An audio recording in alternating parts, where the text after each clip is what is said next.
도시회복 탄력성 강의를 하게 된 고려대학교 세종캠퍼스 환경시대공학과의 김영진 교수입니다.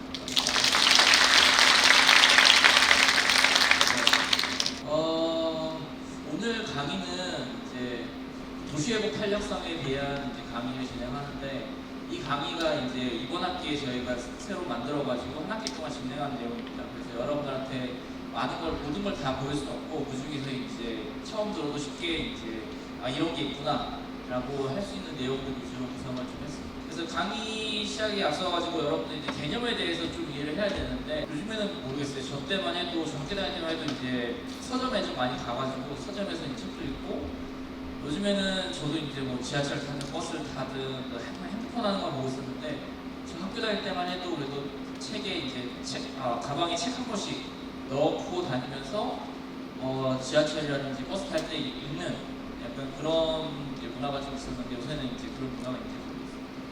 어쨌든 도서관이나 혹은 서점에 가보면은 여러분들 이제 이 부분 회복 탄력성에 대한 그런 책들이 좀 나와 있는 것을 알 수 있습니다. 그럼 이 회복 탄력성은 영어로 뭐라고 하냐면 리질리언스라고 해요. 리질리언스. 그러면 이 회복 탄력성이란 무엇인지 좀 저희가 먼저 이해를 해야지 본 수업에서 다루고 있는 도시 회복 탄력성이 무엇인가를 우리가 좀 어느 정도 이해를 할 수가 있습니다. 그래서 보니까 이제 강의를 할 때 여러분들한테 이제 질문을 하면은 선물을 좀 줄 수 있게 되어 있더라고요. 그래서 질문 한 3개 정도 만들어봤어요. 그래서 뭐 첫 번째 질문은 뭐냐? 회복 탄력성, 리질리언스가 뭐냐를 가지고 한번 여러분한테 물어보도록 하겠습니다. 혹시 리질리언스가 뭔지 알거나 혹은 이제 뭐라고 생각되는지 한번 대답해 주실 학생 있을까요? 회복 탄력성은 시련이나 역경이나 스트레스를 받았을 때 이를 유연하게 대처하는 능력을 말합니다. 네, 거의 아닌 말이에요. 사실 정의는 워낙 다양하게 있고 사용 분야에 따라서 다양하게 이제 적용되는 개념이다 보니까 각각의 정의는 매우 다양합니다. 근데 기본적으로 회복 탄력성이란 뭐냐? 그리고 이게 강의 자료를 제가 사도에 내긴 했어요. 영문재단에 내긴 했어요. 근데 그 내용은 좀 많이 추가가 된 부분이 좀 있습니다. 그래서 그 부분은 좀 양해해 주시고요. 그래서 리질리언스가 뭐냐라고 했을 때, 일단 이 개념 자체는 이제 한국보다는 서양에서 들어온 개념이기 때문에 어원을 따져볼 필요가 있습니다. 네. 그래서 어원을 따져보면은 여기 리질리언스는 이제 뭐에 해서 뭐냐면은 여기 리는 다시, 그죠? 이 살레는 점프.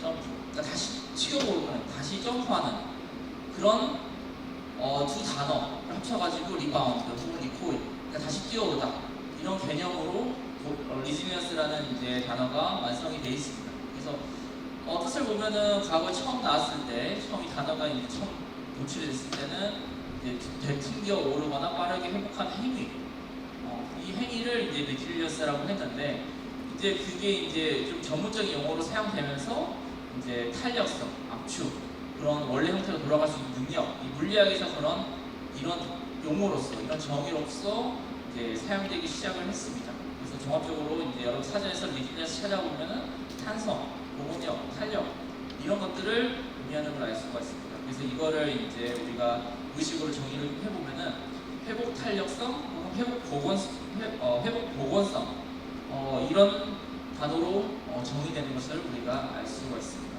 그래서 여러분 리질리언스가 뭔가라고 했을 때 다양한 개념으로 이게 사회학에서 쓰이고 물리학에서 쓰이고 다양한 분야에서 많이 쓰입니다. 도시학에서도 쓰이고요.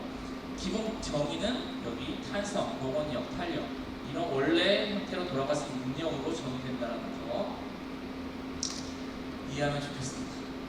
그러면은 오늘 강의는 이제 어떻게 구성이 되냐? 저희는 이제 간단한 강의 기호랑 배경, 그리고 도시회복 탄력성과 도시 문제, 그리고 기후위기와 도시회복 탄력성, 도시개발의 환경에 영향, 마지막으로 국내 사례, 이렇게 다섯 가지 컨텐츠로 구성이 되어 있습니다. 어떻게 보면 양이 좀 많을 수도 있을 것 같고, 아니면 좀 적을 수도 있을 것 같긴 한데, 일단은 한번 다 같이 이 5가지에 대해서 해보도록 하겠습니다. 먼저 강의 개요 및 배경에 대해서 말씀드리도록 하겠습니다.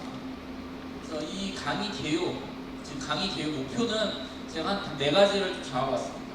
그래서 첫 번째로는 리질리언스의 다양한 개념, 그리고 도시환경 문제 및 평가 방법에 대해서 학습한다.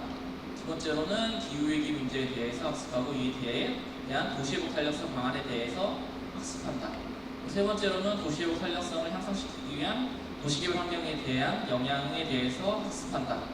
마지막으로는 여기까지 국내외 사례에 대해서 학습한다. 사실 국내 사례보다는 이제 국외 사례에 대해서 좀 한 2가지 정도를 넣어놨습니다. 그래서 어떻게 평가를 하는지, 어떻게 이거를 회복 탄력성을 증진시키기 위해서 어떤 프로젝트를 했는지 간단하게 내용을 넣어놨습니다. 그러면은 먼저 저희가 이제 이 도시회복 탄력성에 대한 관심 배경, 왜 도시회복 탄력성에 대해 사람들이 관심을 갖게 됐는가라는 거에 대해서 조금 몇 가지를 좀 뽑았습니다. 첫 번째로는 이제 도시화, 도시들에 의한 환경 문제, 이 2가지가 이 도시에 의한 문제들이 이제 대두되고 있습니다. 여기 몇 가지 이제 요즘 관심을 갖고 있는 도시에 관련된 이슈들, 환경 관련 이슈들에 대해서 좀 이제 정리된 게 4가지 정도를 정리해봤는데요. 여기 보면 도시지역이 전 지구에서 2%밖에 되지 않는다. 우리나라만 봐도 사실은 대도시라 할 수 있는 부분이 서울, 인천, 대구, 대전, 광주, 부산, 여기 요즘에 좀 많아지는 수원, 그리고 세종시도 있을 수가 있고요. 보면은 전국에서 면적으로 따지면 몇 프로 되지 않습니다. 특히나 전 지구로 따지면 2%밖에 되지 않아요. 근데 중요한 거는 이 도시에서 전체 에너지의 75% 매우 많은 양의 에너지를 사용하고 있다. 그리고 에너지는 대부분 에너지는 어디서 오냐? 화석연료에서 오는 거죠. 그만큼 도시 지역에서는 이제 화석연료를 이용한 이산화탄소 발생량의 70%를 차지하게 된다. 그래서 도시라는 부분이 이제 매우 전 세계에서 매우 작지만 에너지나 환경 오염 측면에서 매우 큰 포션을 차지하고 있다는 걸 알 수 있습니다. 그리고 이러한 도시 지역이 면적이 그대로 고정되어 있느냐? 그렇지도 않습니다. 계속 확장되고 있습니다. 그 다양한 용도 변경, 토지 용도 변경에서 도시 확장에 의해서 연간 배출량 이 부분이 연간 배출량의 5%를 차지하는 등 상당히 앞으로 더 많은 문제를 야기할 가능성이 있다라는 부분이 이제 우리가 도시에 관심을 가져야 되는 중요한 이유 중에 하나입니다. 그러면은 환경 문제는 이제 이런 환경 문제 어떻게 연관되어 있는가? 과거에는 여기 보면 건물 여기 수송이라고 하는데 수송입니다. 수송 그리고 에너지 정수처리 화수리 같은 그런 과거 기본 기술적 관점에서 과거에 봤으면은 요즘에는 이제 도시에 이제 다양한 환경 문제가 일어나기 때문에 이 환경 문제와 관련된 시스템에 대한 도시 계획을 하는 부분부터 살펴볼 수 있도록 지금 관심을 정부라든지 시민단체라든지 이런 부분에서 도시 계획부터 특히 제도적인 측면에서 우리가 관심을 많이 가지고 있고 가져야 합니다. 그래서 이런 부분들 도시화에 대한 문제가 있을 수가 있고요. 다른 부분은 이제 기술 변화가 있습니다. 여러분들 지금 저 학교 다닐 때는 뭐가 이슈였냐면은 그 엘빈 토플러의 제3의 물결이라는 책이 나왔었어요. 2004년인가? 제가 2003년에 대학을 입학을 했었기 때문에 2004년에 그게 나와가지고 국내 외적으로 많은 이슈가 됐었습니다. 그래서 제3의 물결이 이제 그때 이슈였는데 최근에 이제 다른 책이 또 나왔어요.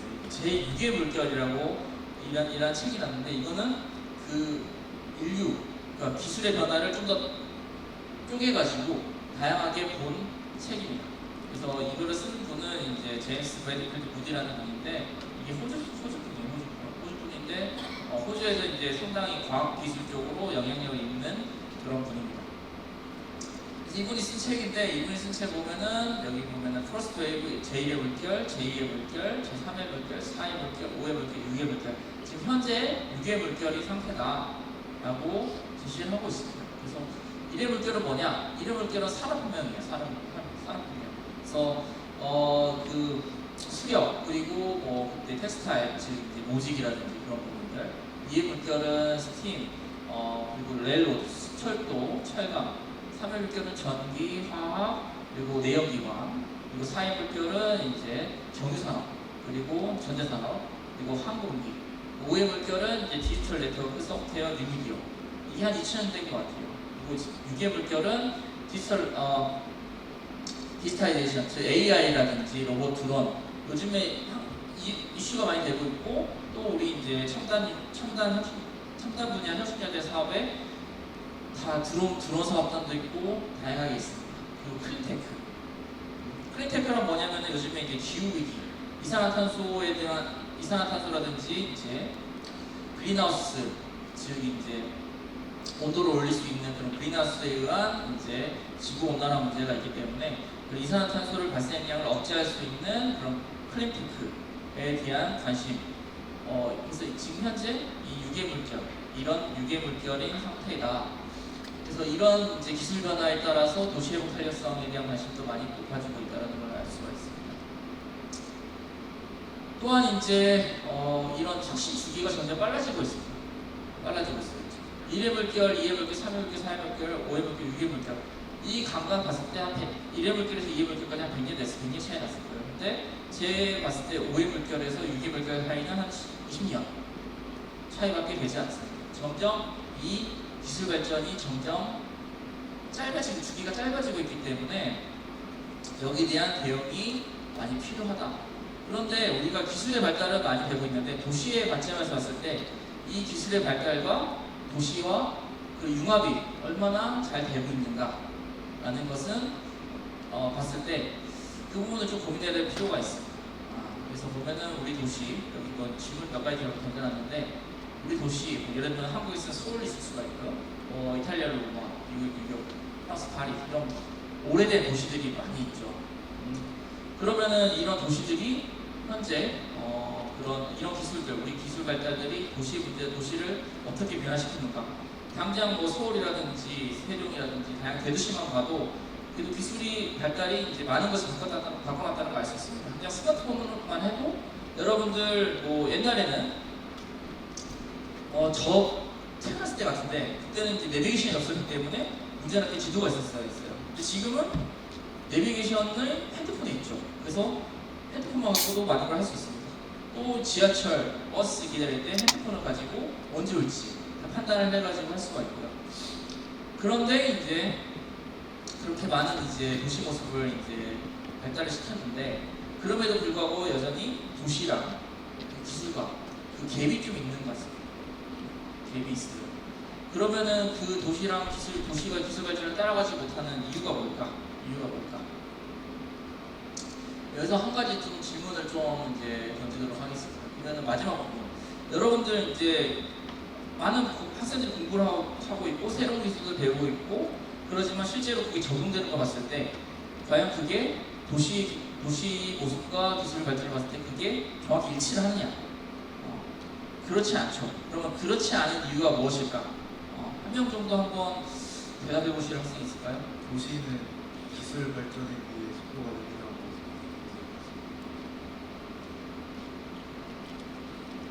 맞는 말이죠.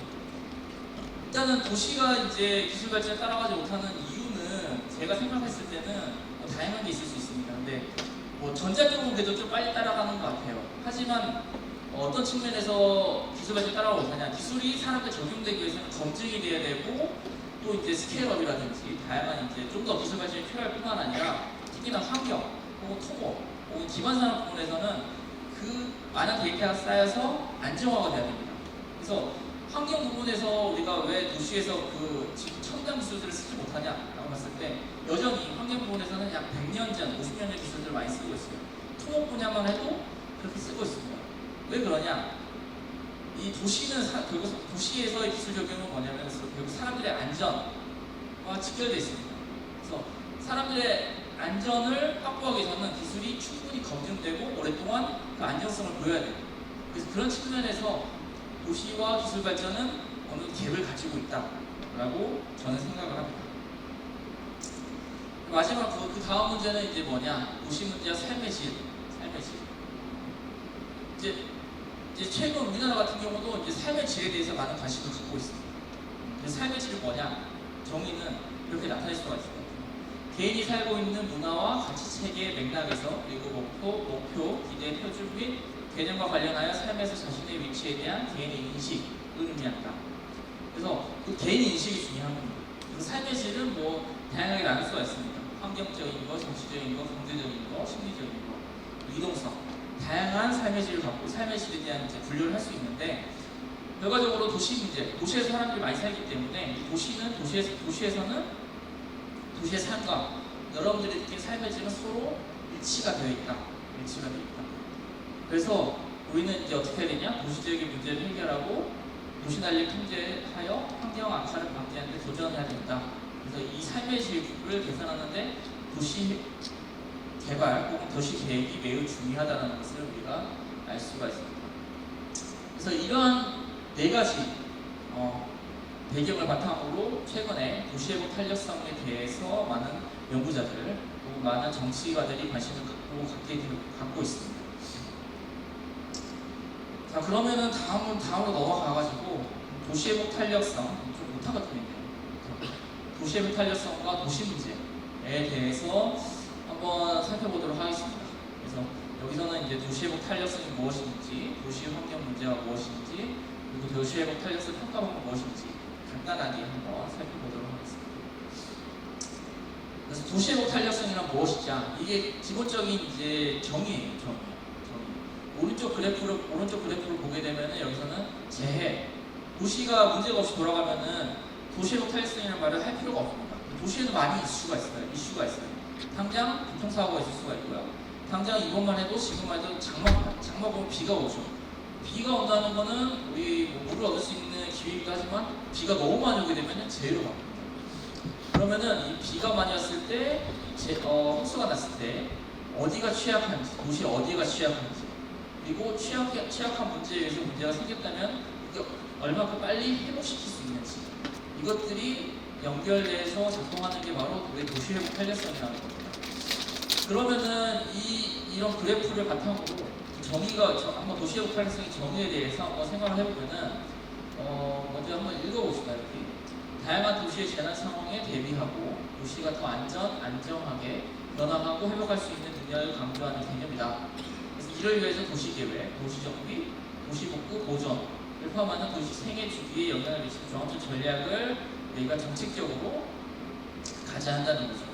그래서 이 도시회복 탄력성은 뭐냐? 그러면은 되돌아가는 힘을 가지고 있는 거다. 그래서 재해에 신속하게 적응하고 회복한 능력을 도시회복 탄력성이라고 하는 겁니다. 그래서 오른쪽에 나와 있는 거죠. 재해가 생기면은 취약한 부분에 문제가 생기고 이 문제가 생긴 부분이 회복하는 이거를 도시회복 탄력성이 이게 잘 되는 도시일수록 회복 탄력성을 가진 도시다 라고 우리가 말을 할 수가 있습니다. 그러면 이 도시회복 탄력성 이 등장하는 배경은 앞에서 좀 설명을 했지만 좀 상세하게 하면 이 다섯 가지 정도가 있는데 이 부분은 뒤에서 좀 더 상세하게 설명을 하도록 하겠습니다. 그럼 도시회복 탄력성의 정의를 앞에 내린 거 말고 다양한 기관들에서 좀 내리고 있습니다. 여러분들 이제 록펠러 재단에서 이제 내린 정의는 도시가 충격과 스트레스 상황에 대응하여 기능을 유지하며 도시에서 주민의 삶의 질을 향상시키고 발전 방향을 설정하는 데 성공한 능력이다 라고 정의를 하고 있고요. 기관마다 좀 달라요. 왜냐? 기관마다 자기네 목적이 다르고 운영 설립하는 이유가 다릅니다. 그렇기 때문에 자기네 입장에서 좀 정의를 내리는 경향이 좀 있습니다.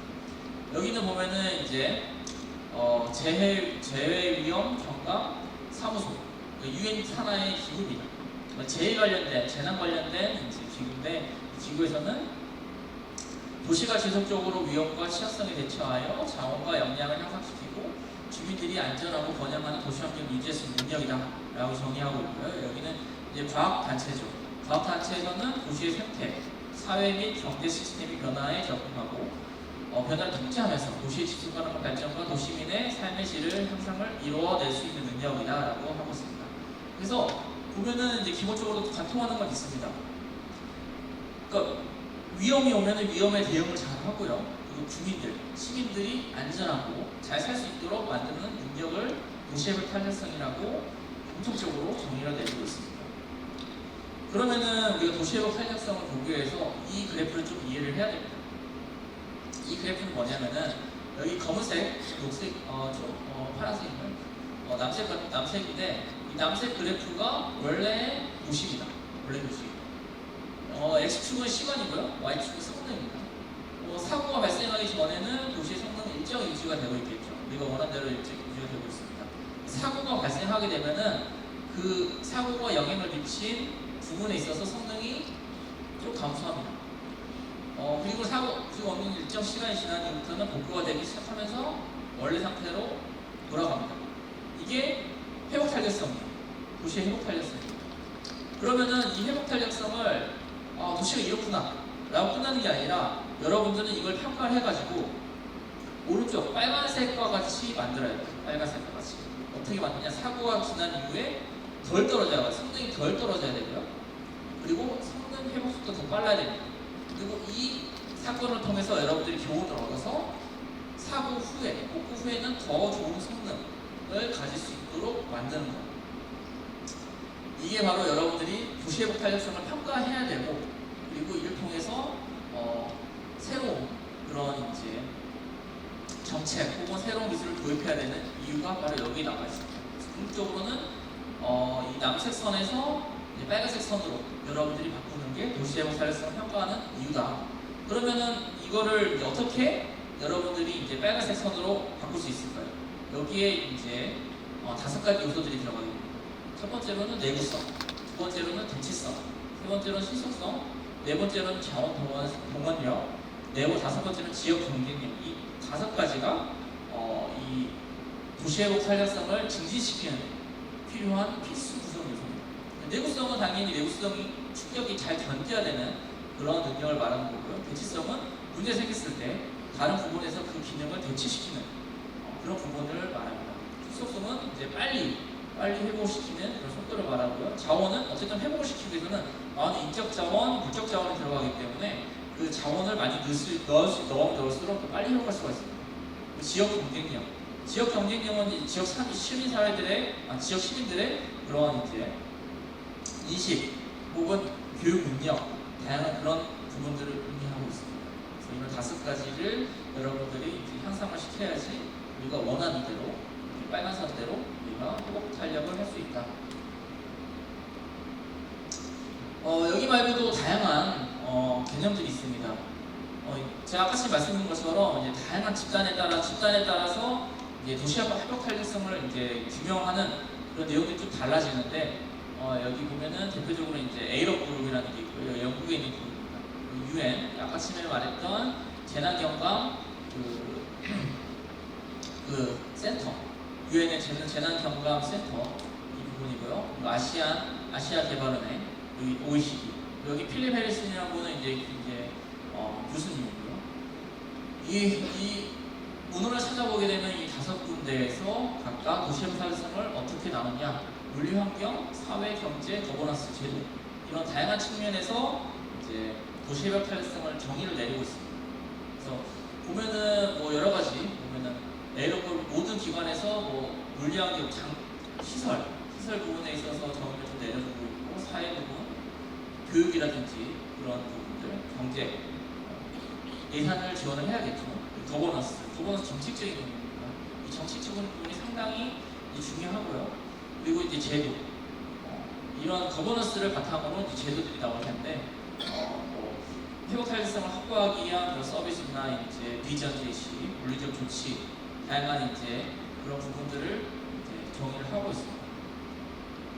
그래서 이렇게 다양한 정의가 있지만은 기본적으로 얼마나 이제 도시 회복을 빨리 하기 위한 이제 이런 5가지 측면에서 우리가 준비가 필요하다는 것을 여기 5군데서 모두 제시를 하고 있습니다.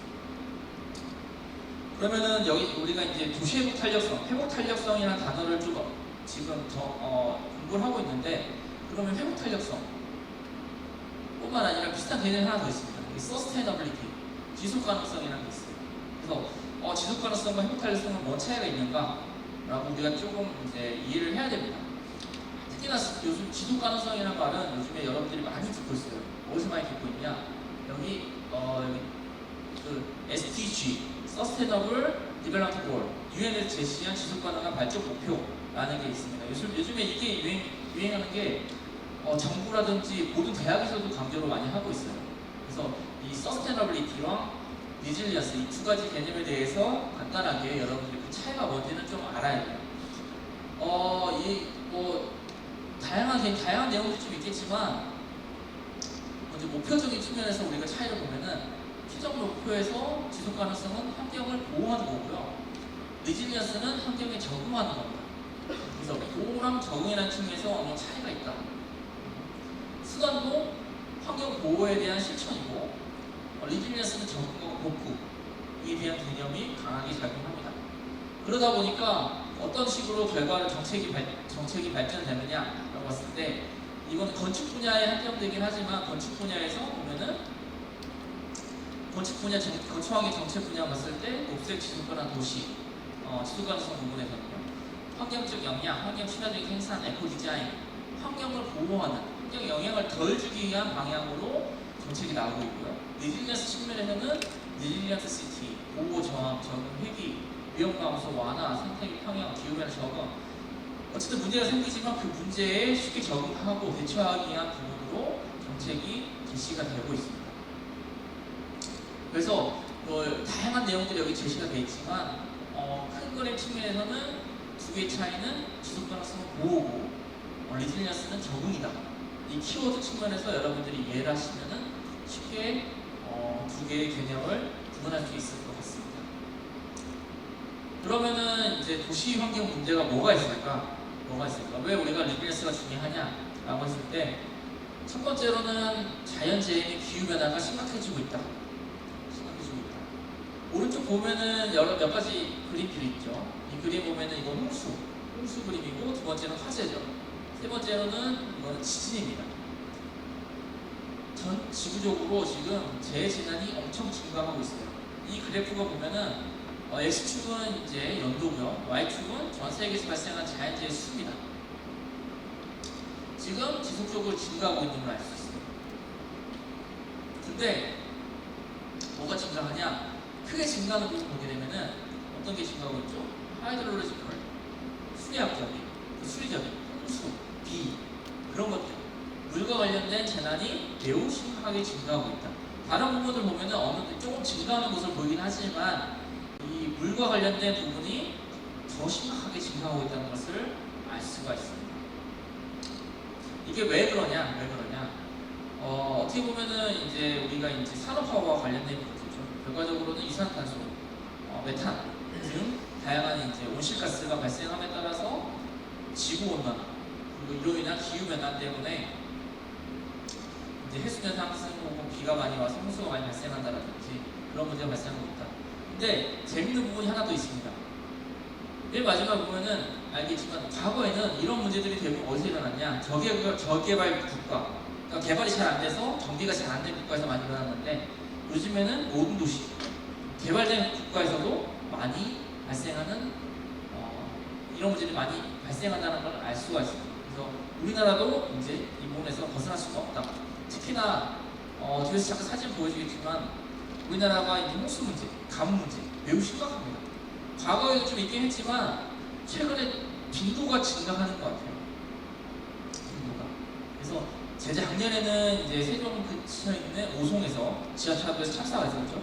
재작년에는 서울에서 홍수, 침수 피해가 있었습니다. 그리고 작년에는 전라도에서 극심한 가뭄이 있었어요. 그래서 이런 문제가 점점 심각해지고 있다.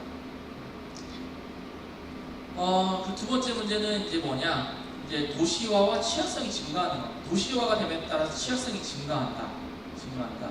왜 그러냐? 여기 인구수를 한번 보죠. 그래프요. 보면은 과거 1950년대에는 도시에 살고 있는 인구가 10억 명이 안 됐습니다.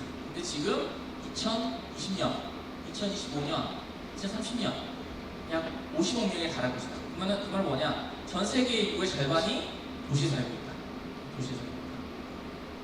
이게 왜 문제가 되느냐?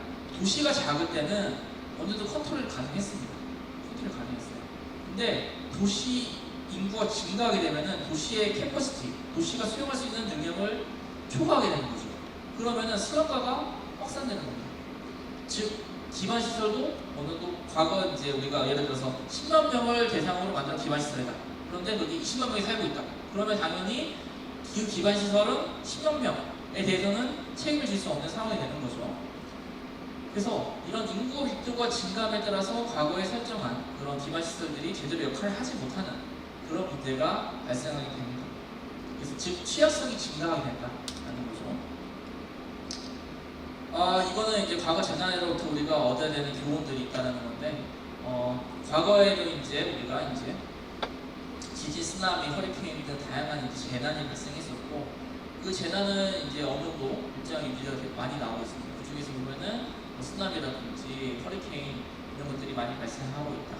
근데 이제 과거에 이제 발생했던 재난들로부터 우리가 도시의 탄력성을 향상시킬 수 있는 그런 교훈을 얻어서 기술 개발이라든지 새로운 개념을 적용을 해야 된다는 그런 내용입니다. 그리고 요즘에 나오는 새로운 개념들, 이제 지속 가능성, 환경 보호랑 지속 가능성이 연계돼가지고 우리가 이쪽에 관심을 가져야 된다.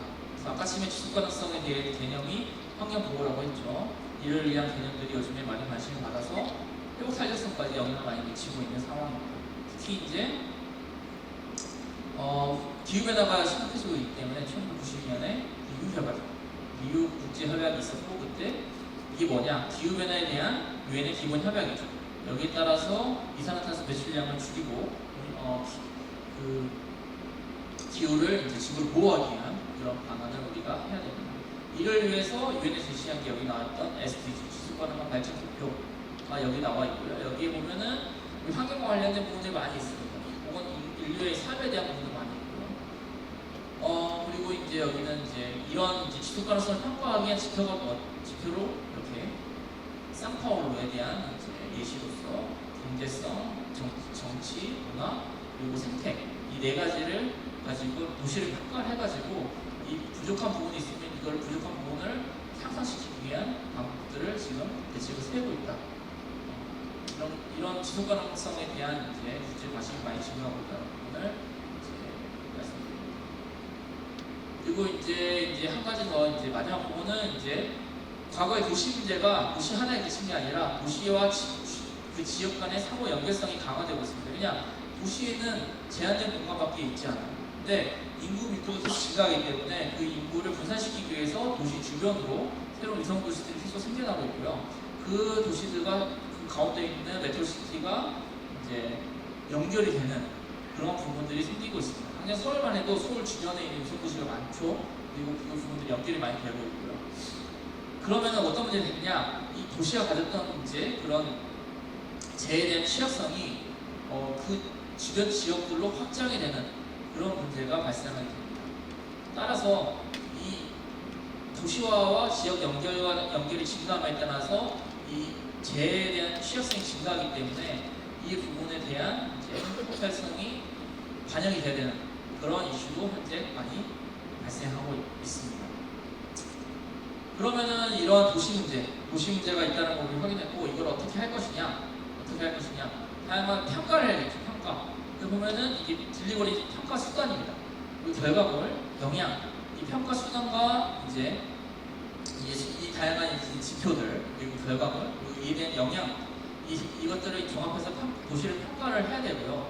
평가 지표를 가지고 평가를 해야 되고, 그리고 나서 이 도시가 잘 운영되는지 모니터링을 해야 됩니다. 그래서 이 내용들은, 상세한 내용들은 이제 우리 수업 시간 제대로 다루기 어렵기 때문에 이분들은 이렇게 수단, 결과, 영향 이 3단계로 이루어진 이런 도시 진단 방식이 있다는 거 이해하고 넘어가면 될 것 같고요. 그러면 이거를 가지고 모니터링을 해야 되는데, 모니터링을 어떻게 하냐? 이 5가지 가지고 평가를 한다. 도시의 생산성, 도시의 삶의 질, 도시의 인프라, 그리고 환경 지속 가능성, 그리고 마지막으로는 이코티, 즉 이제 평등한 수준, 그러니까 예를 들어 소득 수준의 평등성, 그러니까 소득이 높고 낮고 그 차이, 그 사회적인 포함, 이런 것들 가지고 이 5가지를 가지고 평가를 해야 됩니다. 그래서 지속적으로 이제 평가를 하고 모니터링하고 문제가 있거나 혹은 약하다 그러면 그 부분에 이제 강화를 시켜주는 이런 이제 순환 방식을 통해서 우리가 도시를 평가를 해야 됩니다.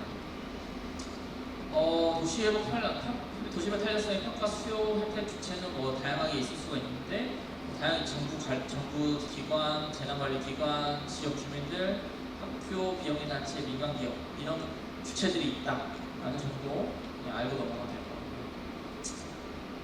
이거는 도시 재난 평가를 위한 주요 카테고리인데 이 부분은 그냥 간단하게 읽고 넘어가는 게 좋을 것 같습니다.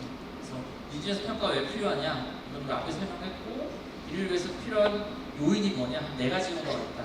위험성 평가, 비용 편의 분석을 위한 기술 도구, 각 분석 결과를 통합하여 의사결정을 위한 조직의 구성, 그리고 위험 평가를 위한 기관의 방법을 선택하기 위한 국가법 또는 지방단체 등의 의지, 또 재해재난 정보와 평가 도구들의 효율적으로 접근할 수 있는 모든 이해관계자의 능력, 이 네 가지가 종합적으로 이제 평가를 위해서 고려해야 될 사항이다라는 겁니다. 이런 이거 마지막 거는 이제 그런 앞의 내용들을 가지고 우리가 평가하면은 이런 형태의 표를 그릴 수 있다. 이건 정답은 아니에요. 다양한 평가 방식들, 다양한 평가 지표들이 있습니다. 그 중에 하나를 보면은 여기 보면은 그 복지 부분, 그 경제, 사회, 그 인프라, 환경, 그리고 리더십, 정책 이런 것들 네 가지를 가지고 도시의 회복탈출을 평가를 한다. 그래서 이런 예시를 잠깐 보여드립니다. 그래서 평가 방법은 이제 간단하게 넘어갔는데 이거는 디테일에 들어가면은 너무 이해가 어렵기 때문에 간단하게 넘어갔고요. 그래서 우리가 앞에서는 도시의 문제들, 기후와 관련된 문제들이 뭐가 있고 이를 평가하기 위한 평가 방법들이 뭐가 있다라고 간단하게 설명했습니다. 다음으로 우리가 생각해볼 내용이 뭐냐? 기후 변화와 도시 회복 탄력성에 대해서 우리가 한번 보도록 합시다. 먼저 이제 기후나 도시 회복 탄력성 부분에서 우리가 도시의 회복 탄력성에 대해서는 우리가 다양하게 생각할 수 있습니다. 왜냐하면 도시의 문제는 다양하기 때문에 근데 그 중에서 환경 문제 북한에서 우리가 한번 살펴보자 라고 생각해 보면은 먼저 우리가 정의를 했을 때 리질리언스 도시 회복 탄력성의 정의는 뭐냐? 미래를 예측하고 준비하기 능력이다. 그래서 미래를 예측하고 준비하기 위한 겁니다. 준비하기 위한 거. 그래서 우리가 뭘 하냐? 여기 보면은 계획을 세워야 됩니다. 계획. 미래 도시의 환경 충격에 대비한 계획을 세워야 된다. 그래서 이 리질리언스를 통해서 우리가 발생 가능한 상황을 예측하고 계획을 한 다음에 우리가 서비스, 품질을 향상시킬 수 있도록 노력을 해야 된다는 겁니다. 그러면 리질리언스 평가를 통해서 뭘 하냐? 우리가 각 부분별 취약점을 찾아내서 우리가 공간에 우선 적용 가능한 부분과 요소를 구분해서 특정하는 행위를 해야 된다. 즉 뭐냐? 보면은 여기서 기후환경 분야에서 우리가 혹한 혹서든 기후환경 분야에서 영유아, 노년층, 노숙자 등 취약계층 또한 도시 및 환경 계획의 리질리언스 대상으로 해서 전반적인 도시 환경 계획에 우리가 이 도시 회복 탄력성을 넣어야 된다는 겁니다. 그래서 환경 측면에서 도시 회복 탄력성을 환경 계획에 넣어야 된다라는 것을 간단하게 얘기할 수가 있고요. 그리고 도시 회복 탄력성을 위해서 우리가 통합적으로 도시 투자를 해야 된다. 왜냐? 투자를 하지 않았을 때 문제가 생기지 않으면 상관없지만 문제가 생겼을 때 회복하는데 시간이 너무 오래 걸리기 때문에 그 부분에서 우리가 더 많은 돈을 들어간다는 겁니다. 그래서 레질리언스가 있는 도시는 경쟁력이 있고 그리고 경제적 환경적 관점에서 지속적으로 혜택을 누릴 수 있다.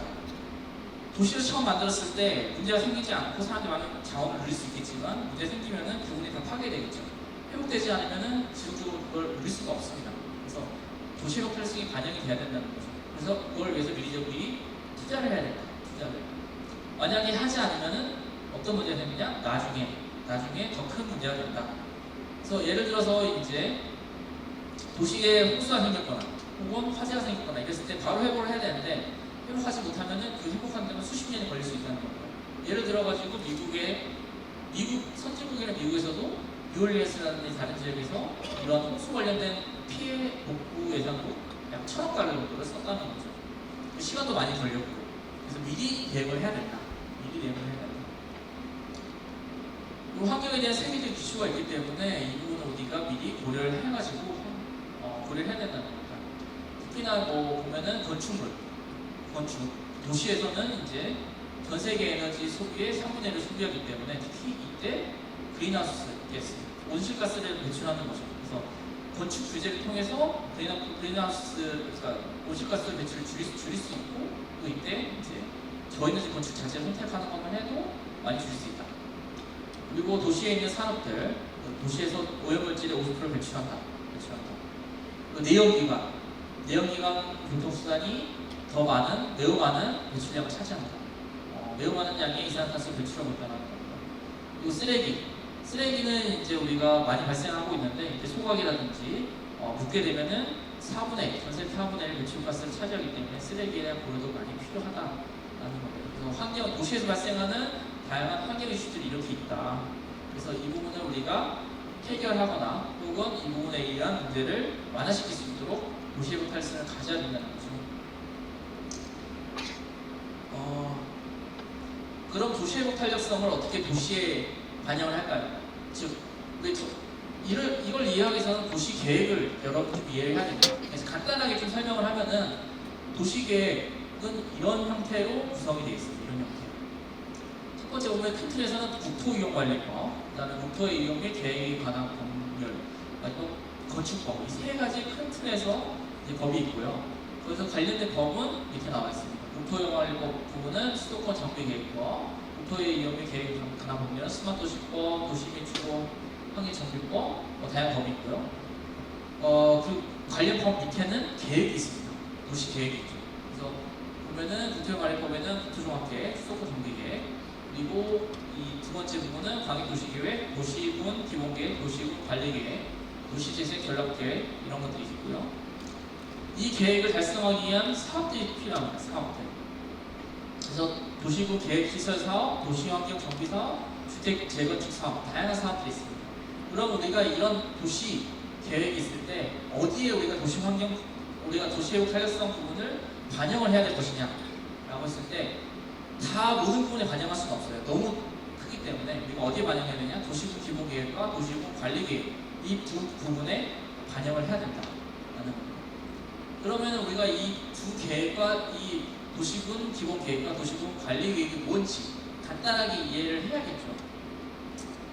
그래서 도시군 관리계획은 여기 보면 좀 정리를 좀 해놨어요. 적어놨어요. 보면은 큰 부분만 살펴보면은 도시 관할 구역에 대해서 수립하는 도시 공간 구조와 관적 방향에 대한 법정 계획. 가장 중요한 부분은 이게 이 부분입니다. 사실 이 세 번째 부분, 물리적, 비물리적 측면을 모두 고려한 20년 단위 수립 계획이라는 거죠. 이 부분이 가장 중요한 부분입니다. 그러면은 그 밑에 있는 관리계획, 도시군 관리계획은 뭐냐? 이 부분은 뭐냐면은 물리적 측면만 고려하여 10년 단위로 수립하고 5년마다 검토하는 관리계획이다. 물리적 측면만 고려하는 겁니다. 물리적 측면만. 그래서 앞에 부분에 나오는 기본계획은 물리적, 비물리적 부분을 고려하고 20년 단위 수립하는 부분이고요. 그리고 관리계획은 물리적 측면만 고려하는 거다. 그래서 정리를 하면은 이제 이 도시회복 탄력성을 이 도시국 기본계획과 관리계획에 반영을 해가지고 그 도시가 회복 탄력성을 가진 도시가 될 수 있도록 운영을 해야 되는 겁니다. 그래서 둘의 차이를 좀 보면은 이 두 개의 키워드로 조금 정리해봤어요. 도시국 기본계획은 도시의 기본적인 공간 구조와 장기 발전 방향에 대한 내용이고요. 도시군 관리계획은 도시의 개발, 정비, 보존에 대한 부분이다. 이런 측면의 차이가 있다라는 차이가 있고, 그래서 여기에 이제 우리가 도시회복 탄력성 문제를 반영을 해서 회복 탄력성을 가진 도시를 만들어야 된다는 거죠. 그래서 마지막 부분은 요약 부분은 앞에 내용 설명한 거를 요약한 거기 때문에 이 부분은 그냥 넘어가도록 하겠습니다. 그래서 다음 부분은 이제 도시 개발의 환경에 대한 영향 분석에 대해서 좀 설명을 하도록 하겠습니다. 이 부분은 좀 더 구체적으로 들어가서 어떻게 이제 도시 개발과 환경의 영향을 서로 상호작용을 하느냐 라는 부분을 얘기해 보도록 하겠습니다. 특히 물 환경 부분에 대해서 얘기를 해보도록 할게요. 그래서 먼저 이제 그러면은 우리가 물 환경에 대해서 조금 이해를 해야 되는데, 그러려면은 먼저 환경이 뭔지 좀 이해를 해야 됩니다. 그래서 이 부분에 대해서 한번 좀 환경이 뭔가, 여러분이 생각하는 환경이 뭔지 한번 얘기해 보실 수 있을까요? 주거 생축 배경, 깔끔하게 키워드로 설명을 해가지고 배경이라든지 주변이라든지 그런 걸 의미하죠. 그래서 환경이란 뭐냐? 라고 따졌을 때 환경이란 이거는 좀 이제 환경이라는 단어는 사실은 우리나라 단어도 쓰기 때문에 이렇게 뭐 정확히 어원을 따져볼 필요가 있나 생각을 했지만 어쨌든 우리나라 시스템이라든지 그런 부분 대부분 이제 서양에서 많이 가져왔기 때문에 서양에서 말하는 환경이 무엇인지, 인바이런트가 무엇인지 좀 따져보려고 따져봤습니다. 그래서 환경에 대한 정의를 어원을 따져보니까 세 개의 단어가 세 개의 단어로 합쳐진 내용이다라는 것을 확인할 수가 있었습니다. 그러면은 이는 동사를 만들기 위한 단어입니다. 그리고 바이런은 돌다, 해로 뭐 이런 것들을 의미하는 단어고요. 원트는 명사를 말하는 거죠. 보면은 동사를 만드는, 그러니까 이엔과 바이런, 인바이런은 주변을 돌게 하는 것, 도는 것, 명사, 도는 것에 뭐 돌고 있는 것을 뭐 주변에 있는 것을 둘러싸고 있는 것, 뭐 이런 여러 가지 설명이 가능하겠죠. 그래서 정의 좀 따져보니까 주변을 도는 것처럼 둘러싸는 모습을 하고 있는 것, 이거를 인바이런먼트라고 합니다. 인바이런먼트. 주변을 둘러싸고 있는 모든 것을 환경이라고 하는 거예요. 모든 것. 그래서 환경이라고 말할 때는 약간 특정할 필요가 있어요.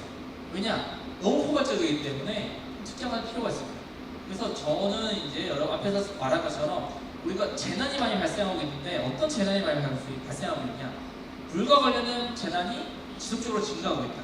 다른 재난도 좀 증가하고 있지만 물과 관련된 게 가장 많이 증가하기 때문에 우리가 도시 설계할 때, 도시 관리를 할 때는 물과 관련된 환경을 좀 우리가 많이 고려를 해야 된다는 겁니다. 그러면은 이제 간단하게 이제 환경에 대해서 설명하면은 환경은 둘러싼 거, 주변 환경, 둘러싸고 있는 거. 근데 이게 또 환경이 또 이제 분야에 따라 저희 또 달라져요. 생태학에 따라서 혹은 생태학에 따라서는 생물과 환경의 상호작용 연관은 생물학의 한 분야라고 하고 경관은 뭐 이렇게 설명한다. 근데 그게 중요한 건 아니고 환경은 주변을 둘러싸고 있는 모든 것을 환경이라는 겁니다. 그래서 환경 계획이 무엇이냐?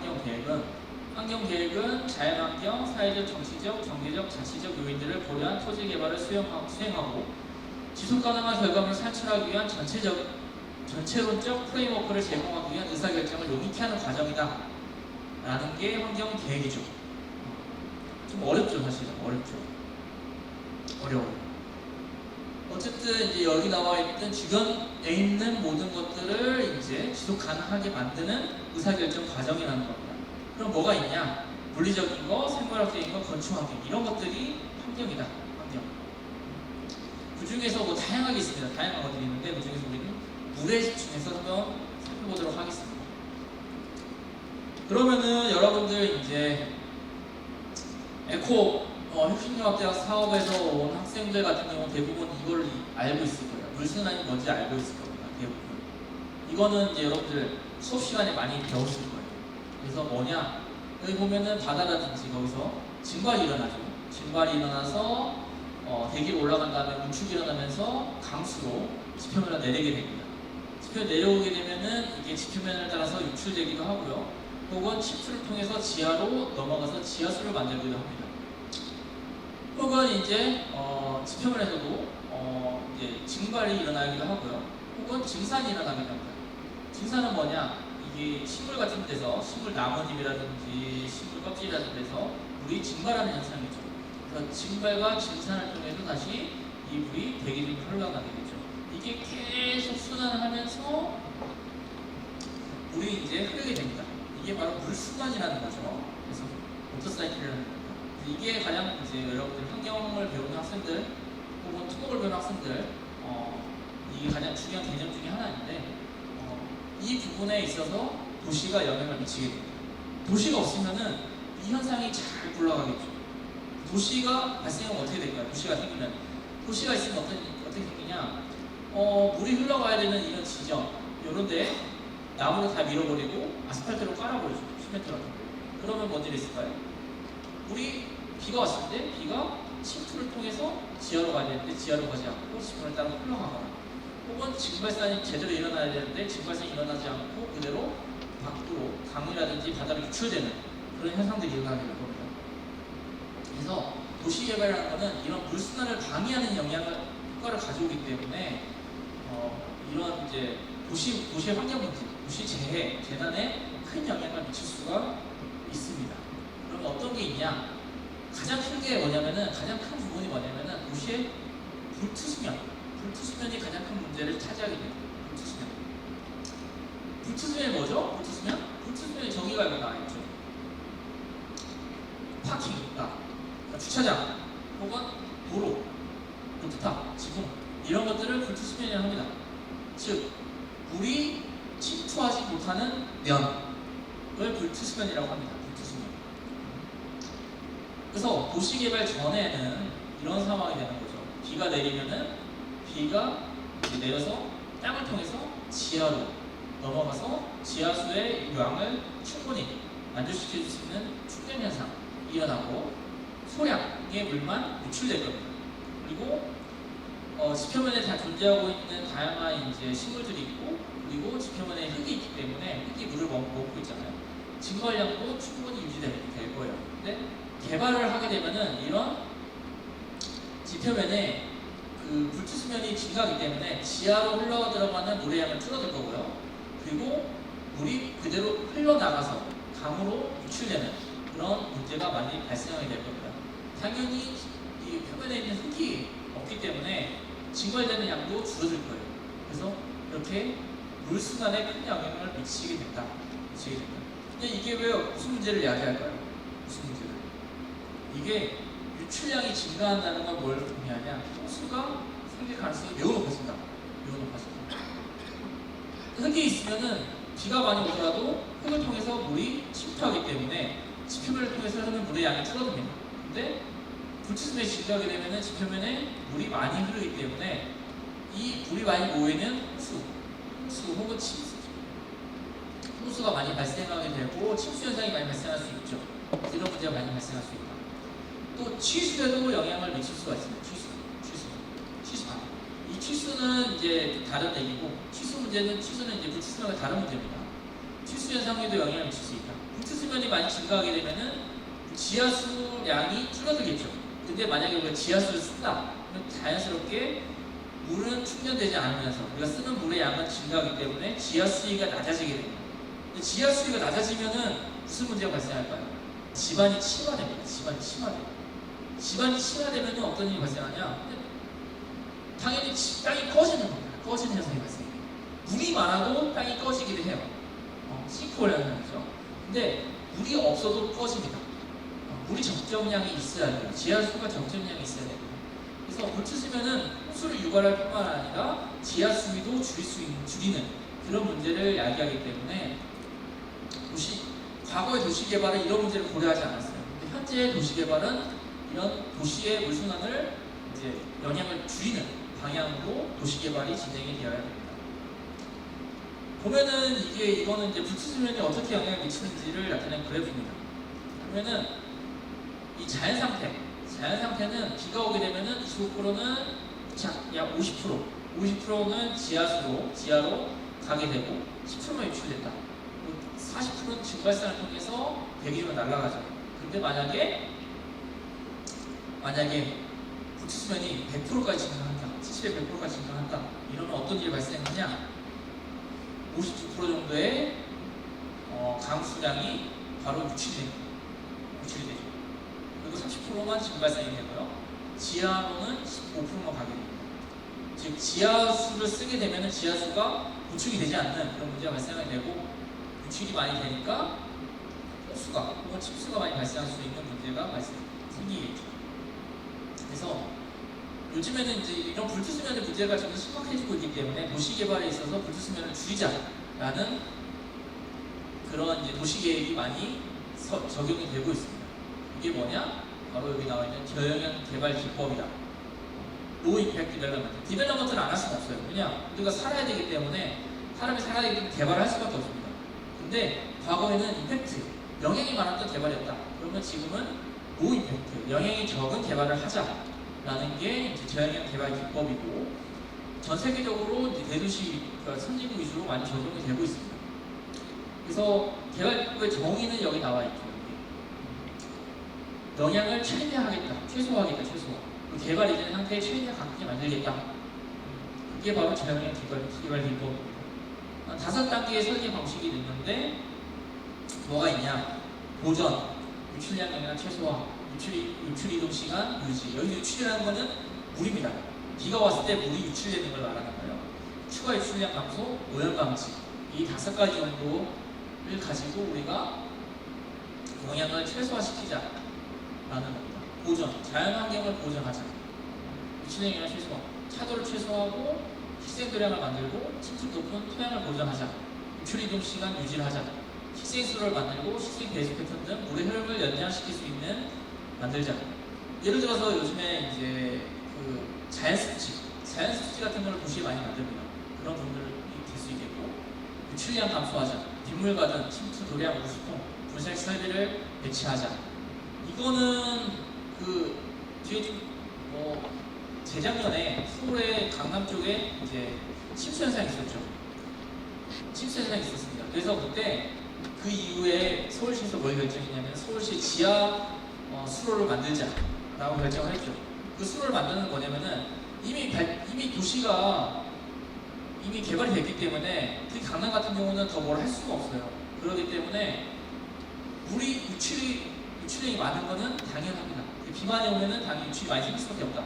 그럼 어떻게 할 것이냐? 물을 빨리 빼내자 라는 측면에서 지하 수로를 만들어서, 그리고 지하 수로도 용량이 작으면은 물이 금방 차겠죠. 그래서 용량이 큰 지하 수로를 만들어서 물을 보관을 하고, 그리고 그 물을 천천히 하천으로 방류를 하자 라는 시설을 지금 만들고 있습니다. 그리고 오염 방지 부분도 4개는 수량적인 측면에서 우리가 고려해야 되는 거고요. 수질적인 측면에서는 오염을 방지할 수 있도록 우리가 설치를 해야 된다. 그래서 저영개발법 중 예시로서 여러분 시카고 시청에, 미국 시카고 시청에 보면 옥상이 이렇게 녹지화가 되어 있습니다. 그래서 비가 오더라도 일부 여기서 이 녹지에서 물을 머금어 주겠죠. 이런 부분이 많이 있어요. 우리나라에도 좀 많이 생기고 있습니다. 예를 들어서 세종에 보면 여러분들이 이제 가보면은 세종에 공무원 청사가 있죠. 정부 청사가 있습니다. 정부 청사 옥상을 보면은 거기 녹지로 구성이 되어 있어요. 녹지 공원이 있습니다. 그래서 새로 생기는 이제 건축물들 같은 경우는 옥상을 녹지화시키는 그런 부분들이 많이 적용이 되고 있습니다. 그러면은 그런 예시들, 몇 가지 예시들을 좀 설명을 하시면은 어떤 게 있냐? 많이 쓰는 방법들이 뭐가 있냐? 우수저류공원. 공원을 많이 만드는 겁니다. 공원. 도시 같은 경우는 공원이 없어요. 과거의 도시는 공원이 없습니다. 요새 도시들은 공원이 많아요. 사람들이 공원에서 이제 심리적 안정감을 느끼거나 뭔가 삶을 즐길 수도 있겠지만, 공원을 많이 만듦으로써 우리가 빗물을 많이 저장할 수 있는 그런 효과도 가질 수가 있는 겁니다. 지붕층 저류공원, 아까 말했던 거죠. 지붕에다가 녹색을 기대를 만드는 거. 그리고 가로수 많죠. 가로수마다 밑에 조그만 탱크를 만들어가지고 여기서 이제 물을 저장시키고 물을 유출을 줄여주는 그런 방식으로 만들 수 있다. 식생수로 도로 같은 경우 도로 옆에 이제 수로를 만들어가지고 도로를 통해서 흐르는 물이 여기서 이 수로에서 식생지대에서 이제 약간 멈춰 저류가 될 수 있도록 하는 부분입니다. 빗물 저장 탱크, 이거는 이제 빗물을 저장하는 탱크고요. 이 투석 포장, 이 부분은 요즘에 많이 도입되고 있는 부분입니다. 포장을 할 때, 그러니까 요즘 아스팔트 쓰잖아요. 아스팔트 같은 경우 물이 잘 파고들지 않습니다. 근데 이 포장재에 물이 쉽게 통과할 수 있도록 이런 투성을 가진 포장을 만들어서 도로로 쓸 수 있을 뿐만 아니라 물을 쉽게 통과시켜서 지하로 물 흐를 수 있게끔, 유출이 최소화시킬 수 있게끔 만드는 방식. 이거 말고도 더 많이 있어요. 근데 대표적인 방식이 한 6가지 정도가 있다. 그래서 이 6가지 정도를 여러분들이 이제 LI 기법으로 적용할 수가 있습니다. 그러면은 이제 앞에서 이제 여러 가지 이제 물 관련된 부분을 말했는데, 결과적으로 우리가 물이 왜 중요하냐, 도시에서 물이 왜 중요하냐, 홍수 때문입니다. 홍수. 우리가 그래서 도시를 개발할 때는 홍수재의 회복 탄력성을 가진 도시를 만들어야 된다. 그래서 이런 회복 탄력성이 뭐냐? 결과적으로는 침수에 대비한 여유 공간을 확보하는 등을 통해서 홍수 시 피해를 최소화시키는 것. 이게 홍수에 대한 회복 탄력성을 정입니다. 그러면 당연히 홍수재 해역 탄력성 도시는 뭐냐? 홍수로부터 회복력을 가진 도시다라고 할 수 있겠죠. 보면은 이 연구는 이런 연구를 보게 되면은 국내에서 이제 한 연구인데 서울에 있을 때 홍수 발생 지역과 취약 지역을 이렇게 평가한 부분이 있습니다. 그래서 보면 서울도 홍수에 있어서 마냥 강한 도시는 아니다. 당장 예시만 봐도 2022년에 서울 침수 사건이 있었죠. 이때 강남 일대가 이제 물바다가 됐습니다. 물바다가 됐습니다. 저도 그때 뉴스 보면서 깜짝 놀랐는데, 저도 이제 전국적으로 이렇게 물바다가 났거든요. 그때 2022년이면은 그때도 저도 기억나는 게, 저녁에 집에 갔는데 갑자기 도로에 물이 좀 많이 차가지고 차량이 팽개되거나 아니면은 이제 좀 상당히 천천히 가야 되는 일부 한 3분의 1 정도 물이 이제 차는 그런 일이 있었습니다. 근데 강남 같은 경우는 이 지역이 어떤 지역이었냐면은 매우 낮은 지역이었어요. 저지대였습니다. 그러다 보니까 물이 모일 수밖에 없는 지역이었죠. 근데 물이 모이는데 빠져나가는 유출 수준은 느리기 때문에 물이 배수 속도가 느렸기 때문에 물이 찬 거예요. 네. 엄청나게 있었죠. 그리고 이제 이건 작년에 이제 오송에서 있던 착사거든요. 차사. 이때 이 지하차도에 이제 물이 차가지고 이때 대량의 이제 많은 사망자가 났던 그 사건입니다.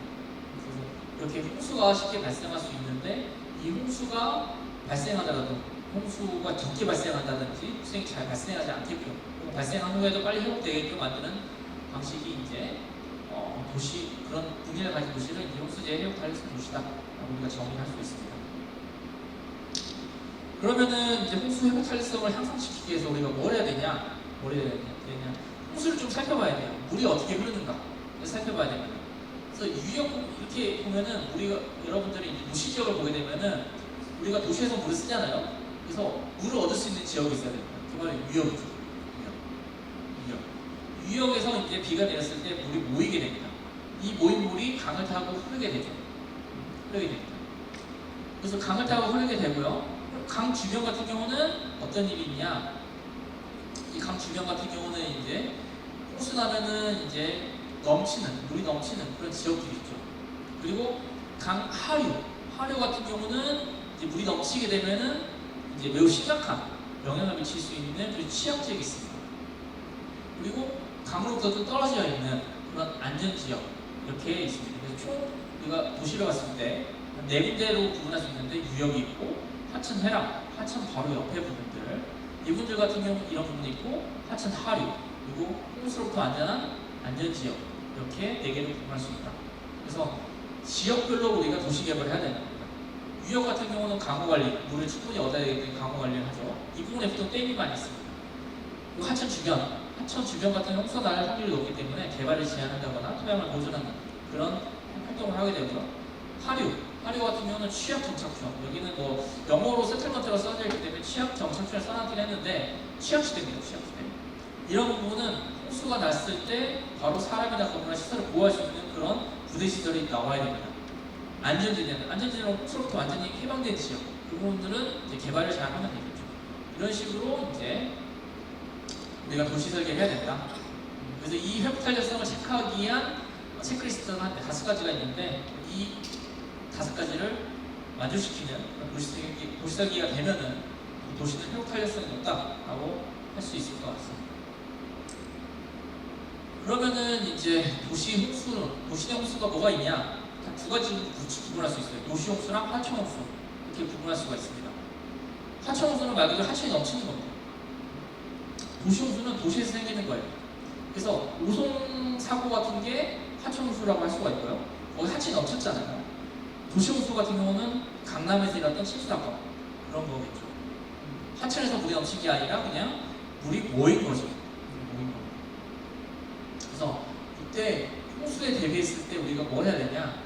이 부분에 3단계 접근법이 있습니다. 이게 후퇴, 적응, 방어 3단계의 방식이 있다. 후퇴하거나 적응하거나 방어한다. 그래서 각각 방식별로 홍수에 대비하는 겁니다. 먼저 간단한 개념 정의를 하면은 밑에 그림 4가지가 있습니다. 4가지. 여기 보면은 이게 하천이고요. 하천 옆에 있는 지역입니다. 회피. 하천 옆에 아무것도 만들지 않는 거예요. 홍수가 나도 뭐 상관이 있어요? 아무것도 없는데 상관없죠. 이거는. 방어. 홍수가 날 수 없게 제방을 만드는 거예요. 그러면은 수위가 높아져도 문제 안 생기겠죠. 수영. 홍수가 나더라도 영향을 안 미치지 않게끔 건물의 높이를 높여버리는 거예요. 후퇴. 원래 건물이 여기 있었으면은 여기까지 홍수가 날 것 같으니까 뒤로 미루는 거예요. 이런 방식들이 홍수에 대비해서 우리가 적용할 수 있다. 그러면은 홍수의 종류별로 각 전략이 어떻게 적용되는 것인가 살펴보면은 후퇴. 하천 홍수는 여유 공간을 만들고 도시 홍수는 도시 수로를 복원하는 게 되는 겁니다. 적응은 하천 홍수는 새로운 건축 형태 이런 형태죠. 이런 형태. 그리고 홍수 예측이 정보 시스템을 만들어서 잘 대응할 수 있게끔 하는 겁니다. 도시 홍수 같은 경우는 녹색 해랑, 녹색 건물, 스마트 구조물 출을 줄이는 방식을 가져야 된다. 방어, 홍수 구조물, 제방댐 이런 걸 만드는 거죠. 방어, 도시 홍수, 홍수 지역 구조물 통풍. 예를 들어 뭐가 있냐? 재작년에 여러분들 뉴스를 많이 봤으면은 나왔던 것 중에 하나가 도시에서 홍수가 나면은 가장 큰 문제 영향을 미치는 부분이 어디냐면은 포항에서도 있었던 것 같은데 그거는 하천 홍수긴 하지만 물이 침수가 발생하잖아요. 그러면 물이 바로 어디로 가냐? 지하철장으로 가게 됩니다. 그렇죠? 그러면은 지하철장으로 가는 거를 막으려면 어떻게 하냐? 지하철장 입구에다 차단막을 설치해요. 보통 물을 막는 거죠. 홍수를 지연하는 거예요. 그런 차단막 같은 거를 차단벽을 딱 설치하는 거.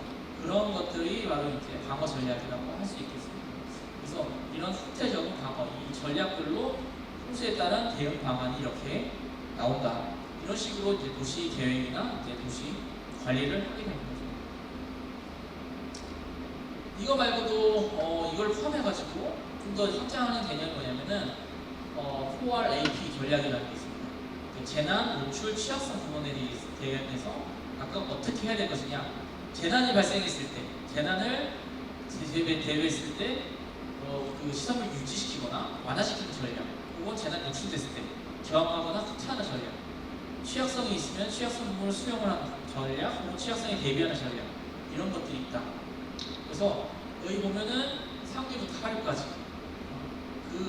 이 6가지 전략에 맞춰가지고 어떤 걸 우리가 할 수 있는가를 정리한 게 오른쪽 표입니다. 그래프입니다. 여기 보면 색하고 연결되어 있거든요. 색하고. 유지관리는 예를 들면 이게 파란색이죠. 고지대 관리 같은 수건 관리를 하는 게 유지관리고, 완화 관리는 이제 흐름을 다양화하거나 녹색 공간을 증가시키겠다. 저항. 여기 보면은 녹색 부분, 후퇴 홍수 방어 및 최후 수단으로 연구 방어와 단단한 장벽, 그때 제방 같은 거 설치하는 거죠. 그리고 후퇴, 뒤로 미루는 겁니다. 뒤로 미루는 거. 수영. 여기 보면은 수영 부분은 여기 보면 일방향 밸브, 바닥 높이를 상승시키거나 제거하는 생활용품. 그러니까 홍수가 생겼을 때 바로 빼는 거죠. 이거는 빼야 되는 겁니다. 방수나 정상, 홍수 회복적인 재료를 쓴다든지 그런 것들을 수용하는 부분. 여기 준비된 부분은 여기 그림에는 없습니다. 이 6가지 전략을 가지고 내가 도시 설계를 이런 형태로 할 수 있다. 자, 그러면 지금까지 내가 지금까지 이제 홍수, 물 환경이 무엇이고, 그리고 우리가 도시가 물 환경에 어떻게 영향을 미치는가, 그 결과물이 홍수가 될 수 있는데 홍수에 대비한 회복사회성을 어떻게 올릴 것인가에 대한 기본적인 개념들을 우리가 공부했습니다. 마지막으로 국내의 사례에 대해서 조금 보고 오늘 강의를 마치도록 하겠습니다. 그래서 이런 회복 탄력성, 리질리언스에 대한 관심이 높다 보니까 국제적으로 이 리질리언스를 평가하는 그런 내용들이 많이 집결하고 있습니다. 그래서 먼저 리질리언스 시티 인덱스라는 게 지금 어디서 나는 이코노미스트 임팩트라는 데서 발간을 한 게 있습니다. 여러분들 그냥 인터넷 가가지고 이코노미스트 임팩트를 치고 혹은 이 리질리언스 시티 인덱스 2023 이것만 쳐도 구글에서 찾을 수가 있습니다. 가면 이런 데이터들을 보여줍니다. 그래서 회복 탄력성이 어떤 게 높으냐? 뉴욕이 제일 높고요. 안타깝게도 여기서는 한국을 평가하지 않았어요. 제일 낮은 게 이제 다카라든지 라고스, 카이로, 자카르타, 약간 개발도상국이거나 후진국 측면이죠. 선진국들은 대부분 회복 탄력성이 높습니다. 기술이 높아요. 자, 그러면은 이게 지수가 높다라고 끝나는 게 아니라 우리는 공부해야 하기 때문에 왜 어떻게 지수를 구성했고 뭘 갖고 평가를 했는가라고 살펴봐야겠죠. 그래서 봤더니 여러 가지를 평가했습니다. 여기 부분 평가한 게 여기 인프라 부분 평가하고 환경 부분 평가하고 경제적인 부분 평가하고 거버넌스 부분을 평가를 했습니다. 네 가지를 쭉 평가를 해가지고 이 결정을 한 거죠. 환경 부분을 보니까 홍수 부분 평가를 했고 홍수가 매우 중요하기 때문에 평가했고 이 스트레스는 뭐냐? 열섬 현상이에요. 열섬 현상. 도시 같은 경우는 열섬 현상이 심각하죠. 그래서 여름에 당연히 덥겠지만 더 더운 현상 일어납니다. 그리고 대기오염, 그리고 재난관리, 그리고 디카보네이션, 탈탄소, 그리고 웨이스트 매니지먼트, 폐기물 관리. 이 6가지 측면에서 이제 환경 부분을 평가하고요. 그래서 저희는 이제 이 물 부분, 오늘 물 부분에서 관심을 가졌기 때문에 이 물 부분만 본 거고 나머지 환경에서는 다른 부분들도 평가 요소로 들어가 있다. 그럼 가중치를 좀 봤을 때 보니까 가중치는 보니까 제일 가중치가 낮은 게 뭐냐? 여기 보니까 여기서 보니 탈탄소 부분이 가중치 제일 좋습니다. 그리고 제일 높은 게 뭐냐? 홍수. 그 다음으로 높은 게 뭐냐? 열성과 재난관리. 그리고 나서는 폐기물, 대기오염. 이 순서로 이제 환경 부분을 보고 있습니다. 그러니까 보면은 이 홍수가 가장 환경적인 측면에서 가장 중요하다는 것을 여기서 알 수가 있습니다. 물론 다른 것도 중요한 게 많죠. 그래서 여러분들이 이제 그 도시회복 탄력성 수업을 이제 한 학기 수업을 하게 되면은 이 5가지 전체적인 큰 그림과 이 5가지 환경부의 5가지 모두 공부하게 됩니다. 네, 오늘은 이제 시간이 제한되기 때문에 이 물 부분만 우리가 보도록 하겠습니다. 그러면은 이제 이런 이제 인덱스가 있었고 또 다른 부분이 있습니다. 이제 물순환 도시 회복 탄력성 평가하는 부분이 또 다른 기관에서 하고 있어요. 이 부분은 좀 잠깐 보면은 물순환 도시에서 회복 탄력성을 어떻게 볼 것이냐 보면은 이 물 공급 시스템이 있습니다. 이게 수자원이 있고 여기 위험 요소, 운영 관리 이 3가지가 결합이 돼서 물 공급 시스템이 있고요. 재해전에 운영을 할 거예요. 재난이 발생할 겁니다. 그리고 후에도 운영을 해야겠죠. 그리고 이 재난, 재해전과 재후의 성능 차이를 극복하는 게 바로 여기 적응력이 될 겁니다. 재후 운전을 했을 때 만약에 회복이 잘 안 되고 복원이 잘 안 되면은 이 시스템에 문제가 생긴다. 그러면 새로운 시스템으로 가야 될 것이고요. 만약에 이제 적응력이 충분해서 대응 회복이 가능하다 그러면은 대응 회복을 통해서 다시 원래 상태로 돌릴 겁니다. 그래서 이런 형태를 통해서 물공급 시스템 평가를 해야 된다. 이게 이제 물공급 시스템에 있어서 보고 탄력성 평가 방식입니다. 그리고 각각 중요한 게 뭐냐? 성능 임계치도고 대응 회복력하고 적응력 뭐냐? 3가지를 봐야 되는데 성능 임계치는 성능이 유지될 수 있는 피해 규모, 대응 회복은 속도, 회복 속도, 적응력은 사고를 예방하는 관리 능력, 이런 예방하는 것을 이제 적응력이라고 할 수 있습니다. 이 3가지를 이제 가지고 주요 이제 3가지를 가지고 우리가 보고 탄력성을 평가할 수 있다는 것을 알 수 있습니다. 이거는 이제 앞에 내용과 비슷한 내용이에요. 비슷한 내용.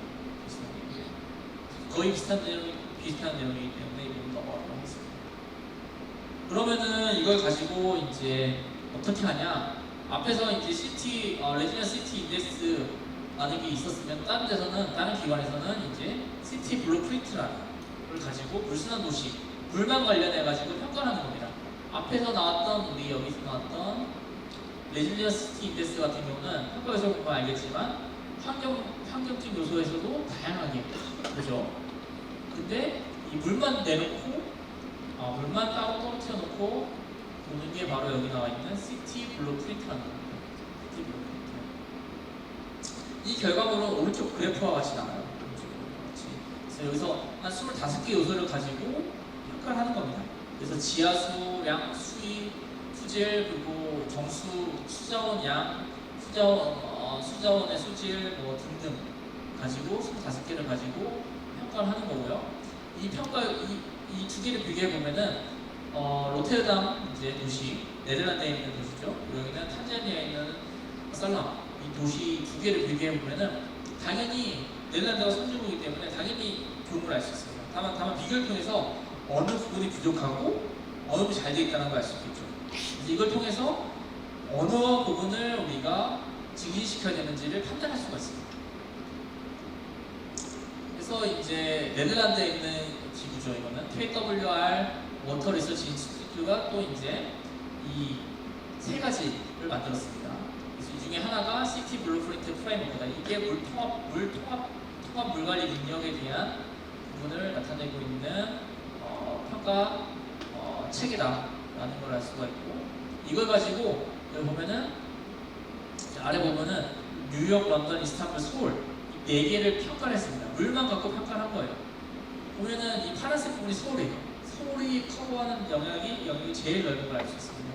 다만 어느 부분이 부족하냐? 여기 보면은 뉴트런 리커버리 자원을 회수하는 거가 좀 부족하다. 거의 되고 있지 않다. 이게 잘 되고 있는 곳은 뉴욕이죠.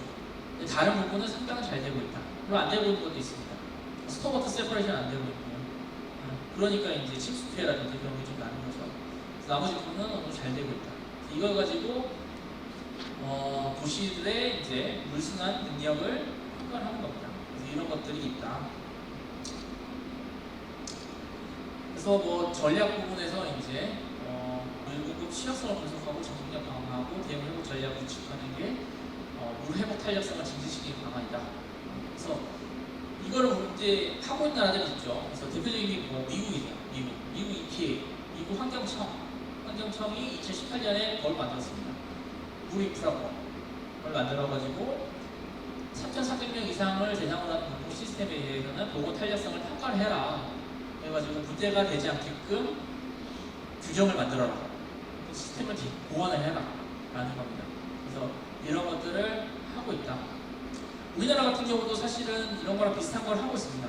그래서 여기 우리나라 같은 경우 과거에 시스템이 다 분산되어 있었으면 지금은 물을 수원부터 이제 방류까지 다 이제 통합해서 관리하는 시스템, 물통합 관리 시스템을 우리나라도 구축해서 운영을 하고 있습니다. 이거를 이제 수자공사가 하고 있죠. 그래서 이런 부분들을 가지고 우리나라도 물 관련 회복 활성을 높이기 위한 방식을 많이 연구를 하고 있고 적용하기 위해 노력하고 있다는 것을 말씀드립니다. 그래서 이거는 뭐 다양한 예시가 있을 수 있지만 블랙비치라는 이제 미국에 있는 회사인데 이 회사에서 제안한 방식이에요. 그러면 정수 처리장이 있고요. 정수 처리장에서 물이 공급해지면은 물을 사용하고 하수가 나오겠죠. 하수 처리장이 나오고 하수 처리장에서 나온 물을 이제 재이용, 리클라임드 워터 재이용하는 식으로 재이용을 하고 해서 어디로 재이용하냐? 골프장이나 정원이라든지 그런 데 물을 주는 방식으로 쓸 수가 있고요.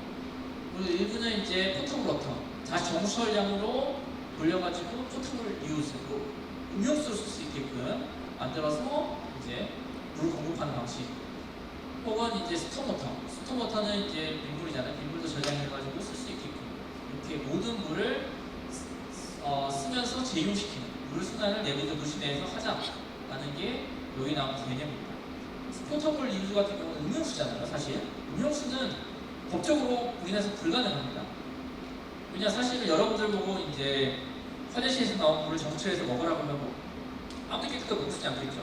그런 심리적인 영향 때문에 국내에서 혹은 전 세계적으로 되는 이걸 한 나라는 거의 없어요. 한 군데밖에 없습니다. 싱가포르만 이 음용수를 먹어요. 작년에 이제 보니까 서울 그 에코 사업단에서는 작년에 싱가포르 갔던 걸로 알고 있는데 싱가포르는 왜 그렇게 이제 음용수로 먹냐 하수를 다 정치적 이유입니다. 걔네가 물이 많으면 그런 일을 할 리가 없죠. 물이 없으니까 그렇게 하는 거예요. 근데 왜 그렇게 할 수밖에 없냐? 물의 대부분을 인도네시아에서 수입해옵니다. 근데 만약에 인도네시아 물을 끊는다. 그러면 어떤 일이 발생하겠어요? 물이 부족한 상황이 되는 겁니다. 싱가포르이 바다가 있기 때문에 해수선수를 많이 하고 있지만 그런 정치적인 이유 때문에 하수를 먹는 물로 쓸 수 있게끔 그 나라는 법을 만들어놨습니다. 근데 그 외 나라들은 대부분 없습니다. 이렇게 한다고 하면 당장 항의를 하겠죠. 하지만 미래 도시는 이렇게 돼야 된다라는 게 대부분의 이제 정부나 전문가들 혹은 이제 기업들에서 제시를 하고 있는 방향입니다. 이걸 위해서 뭘 하냐? 뭐 다양한 기관들이 있습니다. 다양한 조직들이 있습니다. 여기 C40 cities 이런 것도 있고요. 여기 보면은 원어 레지던트 시티즈, 원어민들 알았으니 이런 것도 있습니다. 이게 뭐냐면 집단입니다. 대도시들, 전 세계에 있는 대도시들이 모여서 시장들이 들어가서 1년에 한 번씩, 몇 년에 한 번씩 회의를 하는 그런 그룹입니다. 그래서 우리나라는 서울이 여기 들어가 있고, 그래서 이걸 통해서 리질리언스를 향상시키도록 하자 라는 것을 이제 논의하는 자리입니다. 그래서 이런 것들도 우리가 하고 있다. 마지막으로는 이제 어떤 물 관련된 회복 활성을 늘리기 위해서, 증진시키기 위해서 어떤 액티비티를 하는가 라는 것을 좀 정리를 하고 오늘 수업 마무리하도록 하겠습니다. 이 프랑스 파리 같은 경우는 뭘 하냐, 물하고 관련이 있는 부분인데, 유럽 같은 경우는 해마다 폭염으로 죽는 사람들 많아요. 근데 그날은 에어컨을 많이 안 쓰더라고요. 재밌게. 그래서 프랑스 같은 경우 파리에서 폭염으로 7명 이상 사망한 사건이 있어가지고, 그럼 어떻게 할까? 그러면은 대부분의 나라들은 에어컨을 공급한다라든지 뭐 그러겠지만, 프랑스 같은 경우는 녹지 공간을 확대했습니다. 확대를 해가지고 열쇠 효과를 낮췄어요. 근데 동시에 가져온 효과가 뭐냐면 홍수 피해가 줄어들었습니다. 근데 이걸 어디다 했냐면, 여기 보면은 오아시스 스쿨 야드가 있잖아요. 아무데나 할 수 없잖아요. 학교에다, 학교가 많으니까 학교에다 녹색지대를 많이 늘렸습니다. 그리고 웰링턴 같은 경우는 어떻게 했냐, 여기 지진 나면은 이제 물 시스템, 물 관리 시스템이 다 망가지기 때문에 지진이 났을 때 대비해가지고 이제 지진 났을 때 하루에 매일 20대로 진공 가능하게끔 공부 시설을 확보를 했습니다. 재난이 있을 때만 작동하는 시스템이죠. 하지만 재난이 있으면은 바로 작동할 수 있게끔 만든 시스템이고요. 애틀란타, 미국 같은 경우도 이제 보면은 홍수가 많이 나는 지역이 애틀란타에서 홍수가 많이 나니까 이제 이 녹색지대를 좀 많이 만들었어요. 물길도 조성하고요. 그래서 홍수가 났을 때 이 지역에서 이제 물이 저장돼가지고 홍수가 예방되게끔 혹은 지연되게끔 하는 그런 시설들을 많이 만들었습니다. 그리고 이때 보면은 이런 지역들을 만들게 되면 시민들이 좋아해요, 사실. 왜냐면은 사람 시민들이 뭐 자전거도 타고 걷기도 하고 이러기 때문에 사람들이 많이 좋아합니다. 특히나 우리나라 같은 경우도 정비 사업들 많이 했어요. 홍수 관리 정비 사업 많이 했습니다. 그래서 그 스치도 많이 만들고요. 특히나 그 하천 보건 같은 걸 좀 많이 해가지고 그 주변에 이제 그 스치도 좀 만들고 식생지대도 만들어가지고 사람들이 거기서 좀 조깅도 할 수 있게끔 만들었습니다. 대전도 보니까 그 낙동강이 흐르잖아요. 그 근처를 따라서 이제 공원 형성이 잘 돼 있고, 대전도 잘 돼 있고, 세종도 잘 돼 있어요. 세종도 보면은 금강이기 때문에 거기 잘 돼 있고, 서울은 뭐 당연히 좀 잘 돼 있고, 약간 이제 그 물이 이제 지속적으로 흐르진 않지만 일시적으로 하천이 생기는 그런 경우가 있는데, 그런 지역도 다 복원을 해가지고 서울도 많이 이제 홍수를 대비하기 위한 이런 지역들을 많이 만들고 있습니다. 그래서 오늘 수업은 여기까지 하고요. 그래서 회복 탄력성이 뭔지, 그걸 도시에 적용했을 때 어떤 개념들이 나오는지, 그리고 왜 도시 회복 탄력성이 중요한지, 자연재해가 왜 중요하고, 특히나 이제 그 중에 홍수가 크기 때문에 이런 홍수를 저감하기 위한 방식이 뭐가 있는지 그런 내용들에 대해서 공부했습니다. 지금 11시 29분인데요. 11시 반까지 오늘 수업이기 때문에 오늘 수업은 여기까지 하도록 하고요. 혹시나 이 도시의 탄력성 특강의 강의나 혹은 다른 내용과 관련해서 질문이 있으면은, 여기는 이메일을 다 적어놓진 않았는데 홈페이지 가면 나오니까 혹시 질문 있으면은 이메일로 연락을 주시면은 답변을 드리도록 하겠습니다. 오늘 수업은 여기까지 하고요. 점심 맛있게 드시고 남은 기간 강의 잘 듣고 잘 돌아가시면 좋겠습니다. 수고하셨습니다.